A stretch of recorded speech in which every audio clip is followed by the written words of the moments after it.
दोस्तों स्वागत है आपका अपने YouTube चैनल इंग्लिश वालों पर। और दोस्तों आज की जो स्टोरी है बहुत ही मज़ेदार कहानी है, सुनकर आपको बहुत मज़ा आएगा। इसके अलावा इस स्टोरी में एक आपको मोरल ऑफ द स्टोरी भी मिलेगा, मतलब इस कहानी से एक शिक्षा भी मिलेगी। तो चलिए दोस्तों आज की इस कहानी को शुरू करते हैं और सबसे पहले कहानी का टाइटल देखते हैं। इस कहानी का टाइटल है द हेन एंड द फॉल्कन। दोस्तों इसका मतलब हिंदी मतलब ये होता है कि मुर्गी और बाज। तो ठीक है दोस्तों, चलिए इस कहानी को आराम से पढ़ते हैं और इस कहानी को समझने की कोशिश करते हैं स्टेप बाय स्टेप। दोस्तों सबसे पहले यहाँ से हमने पढ़ना स्टार्ट किया, the falcon and the hen were talking to each other. एक फाल्कन जो होता है, शब्द फाल्कन का मतलब होता है दोस्तों बाज। बाज और मुर्गी आपस में एक दूसरे से बात कर रहे थे। The falcon said to the hen, बाज ने मुर्गी से कहा, you are an ungrateful bird.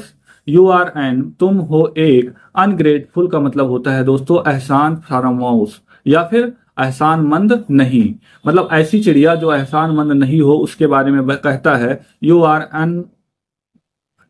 N ungrateful birds, तुम एक एहसान फरामोश चिड़िया हो। Why do you say that? तुम ऐसा क्यों कहते हो? The hen asked angrily.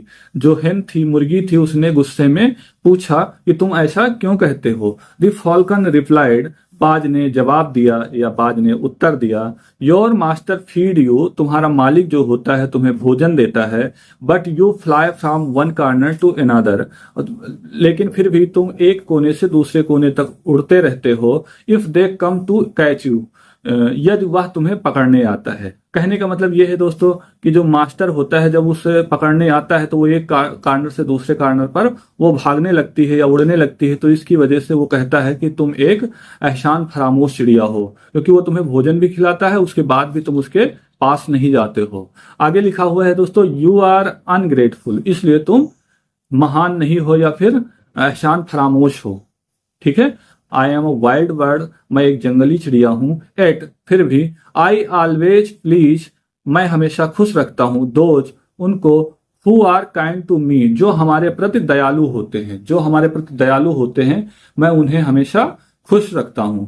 The hen asked quickly, मुर्गी ने धीरे से पूछा, I have seen hundreds of hen, मैंने सैकड़ों चिड़ियों को देखा है, बीइंग रोस्टेड मतलब भुनते हुए, मैंने सैकड़ों सैकड़ों चिड़ियों को भुनते हुए देखा है।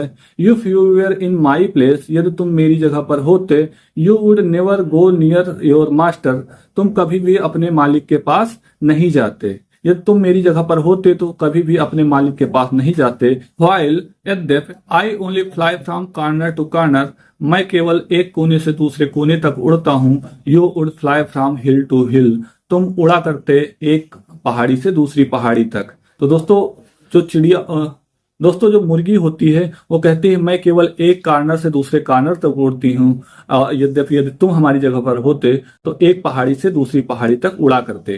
तो दोस्तों इस तरह से इस कहानी से हमें क्या शिक्षा मिलती है, चलिए देख लेते हैं मोरल ऑफ द स्टोरी को। यहाँ पर दोस्तों लिखा हुआ है, डू नॉट जज without understanding the whole story. मतलब डू नॉट जज मतलब कि जज नहीं करना चाहिए या फिर निर्णय नहीं लेना चाहिए, without understanding the whole story, बिना पूरी कहानी को समझे हुए।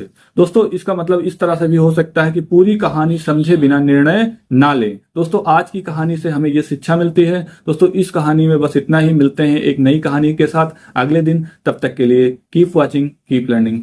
Thank you.